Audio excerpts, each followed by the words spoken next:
Bismillahirrahmanirrahim ve bihi nesta'in. İnnehu hayru nasirin ve mu'in. Ve sallallahu ala seyyidina ve nebiyyina ve alihi tahirin. Ve lanetullah ala a'daihim ecmain. Minel an ila liqai yevmiddin. Nehmeduhu ve nesta'inuhu. Rabbi şrahli sadri ve yessirli emri. Ve ehlul uqdeten min lisani yefkahu kavli. Sadakallahul aliyyul azim. Allah Teala ibadət taatimizi qəbul eləsin, bizi bəyəndiyi bəndələrdən qərar versin, dünya və axirət Peyğəmbər və əhl-i beytinin ziyarət və şifayətini nəsib eləsin, xəstələrimizə şifa versin, iltimas eləyənlərin dualarını qəbul eləsin, Ağa İmam Zamanı zuhurun təcil eləsin, bizi də ağanı tanıyıb, ona kömək olub, onun qarşısında şəhid olanlardan qərar versin inşallah. Mübarək Ramazan ayından qabaq söhbətimiz Nəhcül Bəlağanın 93-cü xütbəsində idi. Az bir miqdar o xütbənin əvvəlindən oxumuşduq. İnşallah elə təkrarən o bir neçə cümləni də oxuyub davam elərik. Əleyhissalam elə bil xəbərdarlıq eləyirdi müsəlmanlara, möminlərə, nifaqdan və münafiqlərdən. Və burada da elə açıq Həzrət buyurur ki, əlavə innə əxfəfəl fitəni indi əleykum fitnətü Bəni Üməyyə. Həzrət buyurur ki, mənim nəzərimdə və mənim yanımda sizə ən çox qorxduğum fitnə Bəni Üməyyə fitnəsidir. Həzrətin sözündən belə çıxır ki, fitnələr çox idi və təbiidir ki, bir dənə cəmiyyətdə bir dənə çətinlik, iki dənə çətinlik olmur. Cəmiyyətdə çətinliklər çox olur. Xüsusən də bəzi hallarda və bəzi zamanlarda. Çoxlu mövzular var idi. Amma Həzrət buyurur ki, mənim ən çox qorxduğum fitnə Bəni Üməyyə fitnəsidir. Yəni, bəzən bir dənə böyük problem həll olanda, kiçik problemlər bir şey eləyə bilmir, bəzi ziyanlar vura bilmir və onunla və yaxud da ki, onun zimnində, onun içərisində o problemlər də həll olur. Amma məsələn, kiçik problemlərdən nə qədər həll eləsin, o böyük problem həll olmasa, heç o kiçik problemlərin həll olması da elə fayda vermir. Məsələn, adam günah-ı kəbirəni tərk eləyəndə, hələ Allah Teala deyir ki, siz günah-ı kəbirəni tərk eləsiniz, günah-ı kəbirədən tövbə eləsiniz, mən sizin kiçik günahlarınızı bağışlaram. Nəğfir ləkum xətayakum. Sizin o xətalarınızı, səhvlərinizi, kiçikləri bağışlaram. Amma adam məsələn böyük günahı israr eləyə, davamlı eləyə, kiçik günahlardan tövbə eləyə, kiçik günahlardan çəkinə, onun problemi həll olmayacaq. Əslisi budur ki, həm kiçik günahları eləməyəsən, nə də böyük günahları eləməyəsən. Hətta bəzi günahlar var ki, Allah Teala deyir, demir eləməyin, deyir və la təqrabu. Heç yaxınlaşma o günahlara. Onlar hamısı olmasa əla, olsa insan tövbə eləsə hamısından və tərk eləsə, o da inşallah Allah Teala təvvabun rəhimdir, həm rəhm eləyəndir, həm qaydandır bəndəsinin tərəfinə. Amma yenə də axır vaxtda, zamanda, axır demək olar ki, variantda böyükləri tövbə eləsə, kiçiklərə də Allah vədə verib, belə çox israr eləməsə bağışlayar. Amma bu böyükdən tövbə eləməyə, davam eləyə, kiçik tövbə eləyə, kiçikdən məsələn çəkinə, onun işi düzəlməyəcək. Cəmiyyətdə də bu cürədir. Eyni dediyimiz bu misallar, o kiçik şeylər böyüklərin içərisində bəzən həll olur, gedir. Amma nə böyük problem olmamalıdır, nə kiçik problem olmamalıdır. Bu bir nömrədir. Amma adam məsələn kiçik problemləri həll eləyə, böyük problem qala yerində, o iş həll olunası iş deyil. Nə də ki, eləsən deyən fayda verməyəcək. Yaxşı, burada ən böyük problem Bəni Üməyyə problemi idi. Münafiq problemi idi, məsələsidir. Və onun da zimnində, ətrafında başqa şeylər də var idi. Əleyhissalam ona işarə edir, deyir, sizin bu kiçik işlərinizin həll olmağı ilə sizin işləriniz həll olmayacaq. İnnə əxfəfə fitəni indi əleykum fitnətü Bəni Üməyyə. Mənim nəzərimdə və mənim baxışımda, mənim düşüncəmdə və görüşümdə sizə mənim qorxduğum ən böyük fitnə Bəni Üməyyənin fitvəsidir. Əgər o həll olmasa, heç biri də həll olmayacaq məsələlər üçün. Fəinnaha fitnətun əmya muzlimətun. O kör fitnədir, kör fitnə. Kör fitnə bu mənadadır ki, siz onları hiss eləmirsiniz. Sən adam görsən 50 il biri ilə dostluq eləyir, sonra ayılır görür ki, bu kör dostluq imiş. Nə mənada? Yəni mən onun mənlə dost olmağını görmüşəm, mənlə düşmən olmağını eləməmişəm, bilməmişəm, hiss eləməmişəm. Ona deyir, məsələn, kör bucaq demirlər, yəni görünməyən bucaqda, yaxşı. Kör dostluqda, yəni onun mənfi cəhətlərini görməmişsən. Yaxşı, mənfi cəhətlərini görməmişsən. Burada da Bəni Üməyyə bir dənə yol tutmuşdu. Ya elə Bəni Üməyyə kimilər bəzən bir yol tutur. İnsanlar onları hamısı onu dost hesab edir, özlərinə xeyirxah hesab edirlər. Nədir? Və o cəhətdən də özlərinə bir təhlükə hesab eləmirlər, hiss eləmirlər. Ona görə Həzrət deyir ki, fəinnaha fitnətu əmya muzlimətun. O bir kör fitnədir ki, özü də qaranlıqdır, muzlimətun, zülmət də qaranlıqdır. Yaxşı, siz onu belə görməyəcəksiniz, belə hiss eləməyəcəksiniz. Gərək o qədər agahlığınız ola, o qədər düzgünlüyünüz ola, o qədər bəsirətiniz ola, ya da həqiqətən bəsirətli olanın sözü ilə oturub durasınız. Yəni, məsələ onda pisləşir, çətinləşir ki, insan gəlir, haqla batili bir səviyyədə tutur. Haqla batili neyinir? Başlayır müqayisə eləməyə. Məsələn, bir nəfəri haqq elə hesab eləyəsən, onu başda tutasan. Qalanların aşağıda tutasan. İndi o bəzi məsələləri aşağı səviyyədə özün həll elədin, eləyədin. Amma bəzisi ki var, həll eləməyəndə o birinciyə rücu eləyəsən. Birinciyə rücu eləyəsən ki, görün bu nə deyir. Onda çox asaddır. Çox asaddır. Məsələn, Həzrəti Rəsulullahın zamanında da bəzən əksi olurdu. Amma görürsən, Həzrəti Rəsulullahın zamanında gəlirdilər, məsələn, Həzrəti Rəsulullah bir kəlmə deyirdi, onunla mövzu həll olurdu. Niyə görə? Çünki müsəlmanlar orada Həzrəti Rəsulullahı heç kimlə bərabər tutmurdular. Nə Əbu Cəhillə, nə Əbu Ləhəblə, nə filan, nə də ki, müsəlmanların içərisində olan münafiqlərlə. Heç biri ilə bərabər tutmurdular. Nəticədə də o mövzu tez həll olurdu. Münafiq də tez üzə çıxırdı, müşrik də tez üzə çıxırdı, xeyirxah da tez üzə çıxırdı, bədxah da tez üzə çıxırdı. Amma Həzrəti Rəsulullahdan sonraki mövzu qarışdı. Mövzu qarışandan sonra, məsələn, o ki, Quran ayəsi demişdi, Əntə munzir və li kulli qovmin had, sən munzirsən, hər qovmunda hidayət eləyən var. Hidayət eləyən da o Quran deyən bir nəfər olmadı. İnsanların nəzərində neçə nəfər oldu. Hətta məsələn, gəldi bir halda Bəni Üməyyə oldu. Məsələn, gəldi Əbu Süfyan oldu, gəldi oğlu Maviyə oldu. Məsələn, müsəlmanın qarşısına bir dənə məsələ çıxanda Maviyə ilə də müraciət elədilər, Əliyə də müraciət elədilər. Hələ utanmaz, sonra götürdülər, öz aralarında bu sözləri başladılar müzakirə eləməyə, bunun içərisindən düzgün nəticə çıxartmağa. Amma Əli əleyhissalam Maviyədən üstün bilsəydilər. Yaxşı, o məsələ, o çətinlik heç vaxt onların qarşısına nə idi? Çıxmayacaqdı. Çünki deyəcəklər də bu peçatı bu vurur da, bu sözdür, axırıncı söz budur. Görək o nə deyir. Gör, necə ki, tarix boyu, hətta birinci, ikinci, üçüncü xəlifələrin dövründə də onlar özləri çətinliyə düşəndə Əli əleyhissalamı çağırıb, o son sözü, son hökmü, son məsləhəti ondan alırdılar. Amma daha bir müddətdən sonra olmadı da. Yəni, hətta Əli əleyhissalamın özünün xilafəti dövründə də bu məsələlər çox vaxt bu cürə getmədi, bu cürə davam eləmədi. Elə Maviyə ilə Həzrəti Əli bərabər tutuldu cəmiyyətdə. Nəticədə də gəldi, o nəticəni verdi ki, Həzrət deyir, fəinna fitnətun əmya muzlimətun. Qaranlıq bir fitnədir, özdə zülmətdir. Kör bir fitnədir, özdə zülmətdir. Əmmət xutətuha. Onun hökuməti kördür.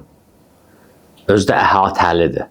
Hökuməti əhatəlidir. O kör fitnənin hökuməti, hökumət nə mənada biz bildiyimiz, yəni o dövlət hökuməti yox ha. Yəni onun əhatə elədiyi dairə çox genişdir. Bir var məsələn fərz eləyək, Şamda bu mövzu belə mövcud idi. Amma məsələn Mədinədə, Bəsrədə ya Kufədə belə deyirdi. Həzrət deyir ki, yox, həmin bu kor fitnə, qaranlıq fitnə bütün İslam vilayətin namısını əhatə eləyib. O başından tutdu bu başına qədər.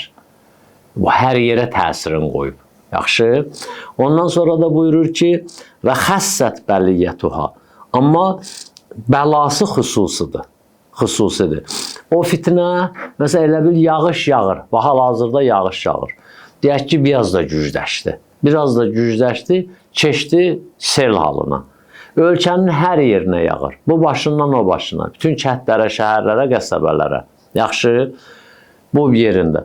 Amma ondan xeyir görənlər də var, ziyan görənlər də var. Kimin damı örtüyüdür, əkininə yağır, xeyir görür. Kimin damı açıqdır, üstünə yağır, ziyan görür.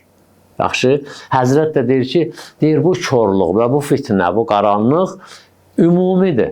Bütün vilayəti əhatə eləyib. Amma bəlası hamıya məxsus deyil. Onun təhlükəsi, onun zərbəsi hamıya məxsus deyil. Bir də əslən ondan xeyir aparırlar. O qarışıqlıqdan istifadə eləyirlər. Cibləri dolur, güzaranları yaxşılaşır, ondan sonra rifahları yaxşılaşır. Hələ bunlarla işimiz yoxdur. Amma ziyanı xəssət bəliyyətuha, bəlası xüsuslanacaq bəzi adamlara. Necə əsabəl bəla'u mən əbsərə fiha və əxtəəl bəla'u mən əmiyənha. Bəla bəsirətlilərə dəyəcək, amma kim göz yumsa ondan, kör olsa ona neynəməyəcək? Bəla əxtəət. Bəla xəta eləyəcək. Yəni, səhv eləyəcək mənası budur ki, bəla onlara yetişməyəcək.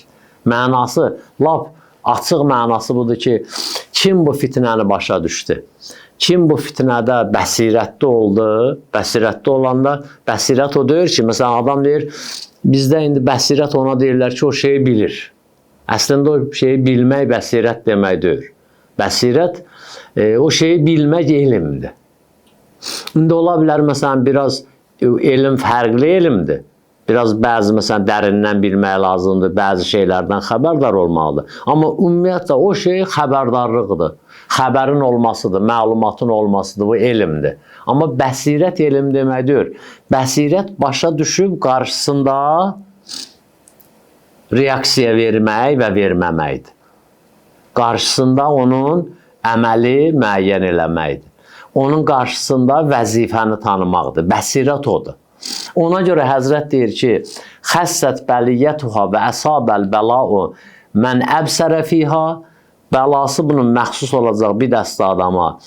Bəlası yetişəcək bəsirətli olanlara. Niyə? Çünki bəsirətli olanlar onu bilib, onun qarşısında əksül əməl göstərəcəklər, reaksiya verəcəklər, laqeyd qalmayacaqlar. Yaxşı, onların istədiyini eləməyəcəklər. O baxımdan bunlara bəla yetişəcək. Və əxtəəl bəla'u mən əmiyə ənha. Kim kör olsa ondan. Baxsız Əli əleyhissalamın bu ibarəti o qədər incə bir ibarətdir, o qədər geniş və dolğun mənalı bir dənə ibarətdir. Demir, və əxtəəl bəla'u mən la yələm biha. Bəla dəyməyəcək o adam ki, o fəsaddan, fitnədən xəbərsiz olacaq. Onu demir. Deyir, mən əmiyə ənha.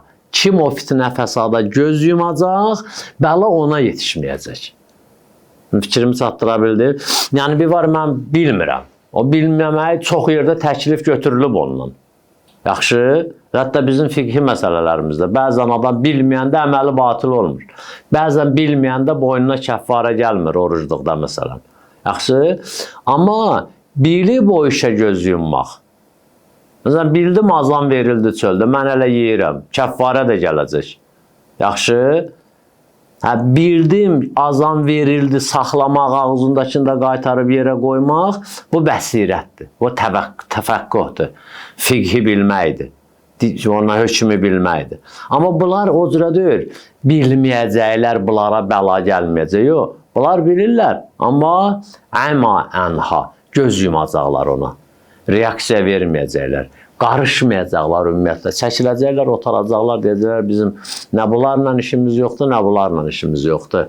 Biz belə namazımızı qılırıq, orucumuzu tuturuq, Allah deyəni eləyirik, nədir? Bizim vəzifəmiz bitmiş hesab olundu.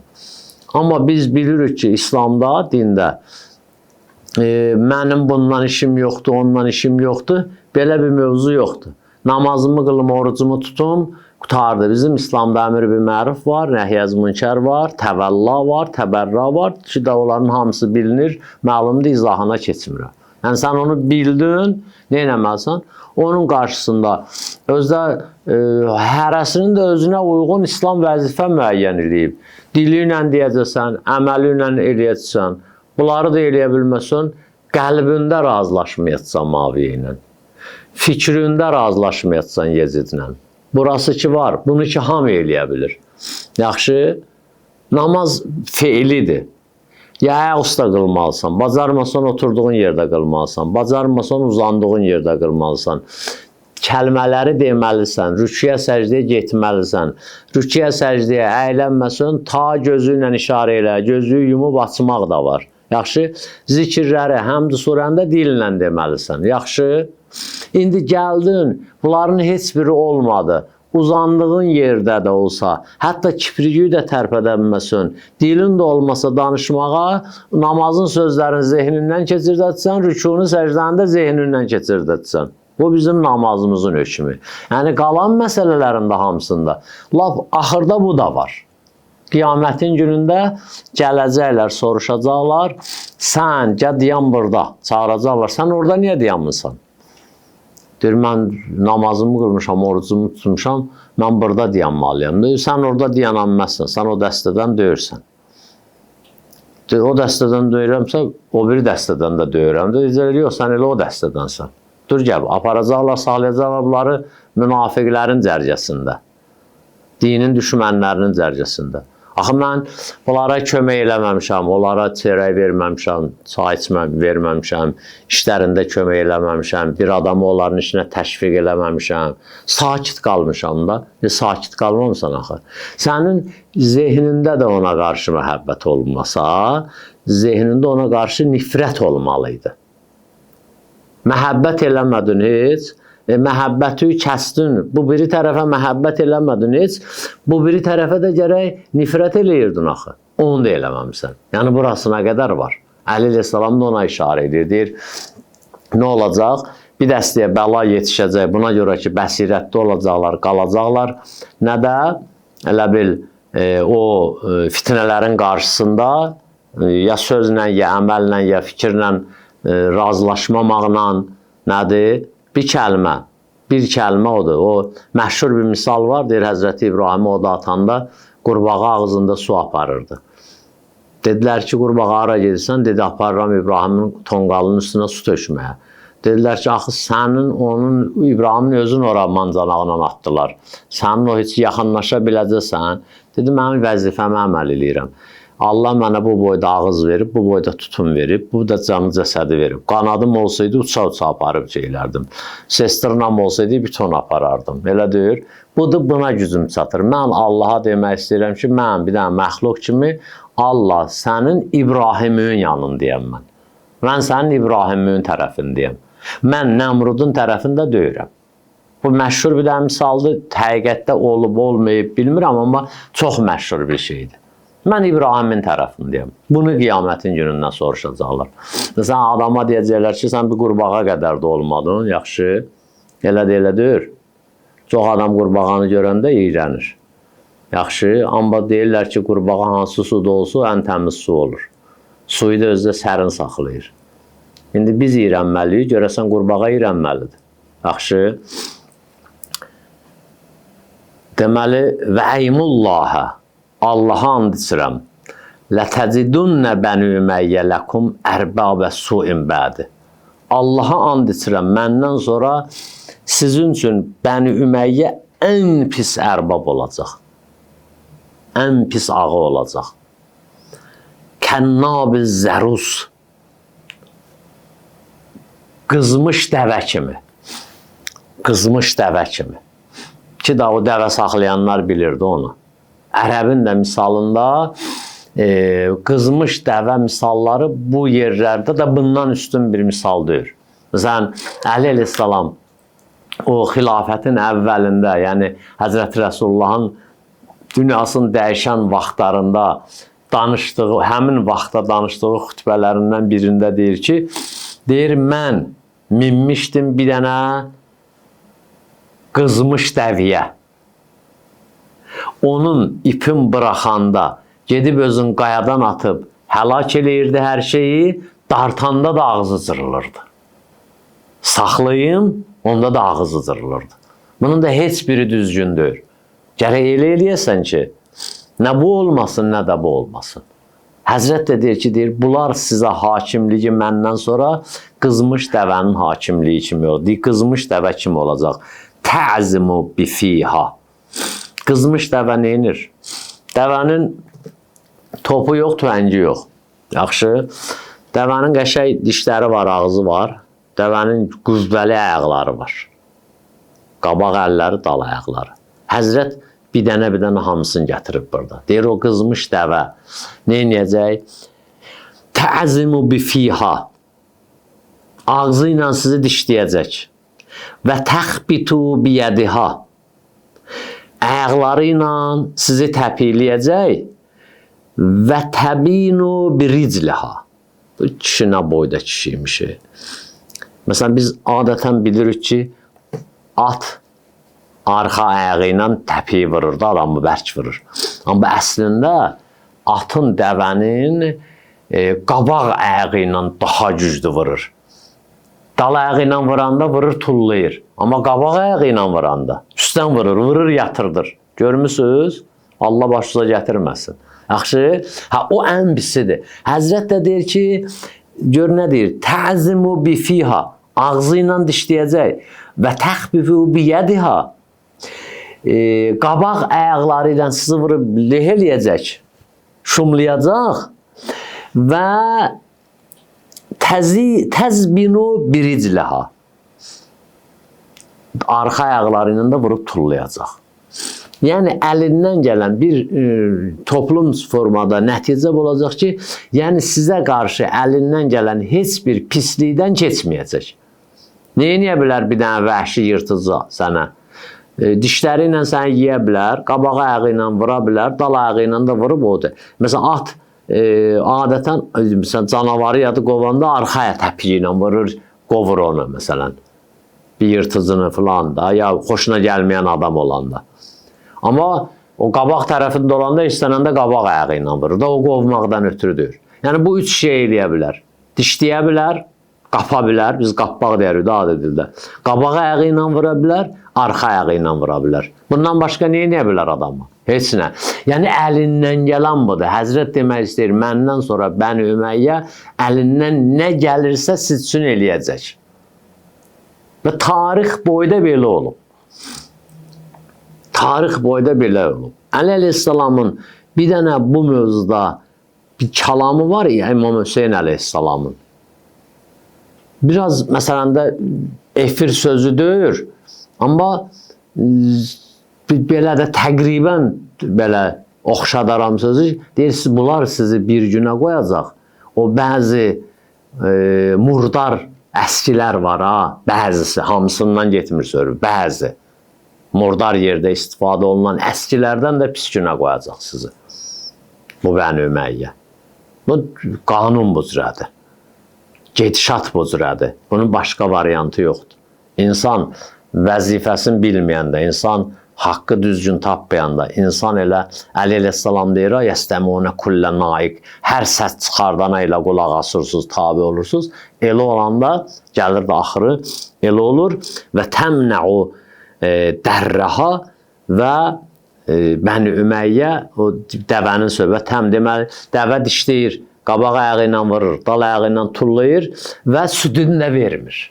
Gedirsən sağmağa içinə, doğubu balası yanında. Balası əmir süd çıxır, amma sən sağmaq istəyəndə südün vermir. Heyvanatda belə şey olur. Və təmnəu dərrəha.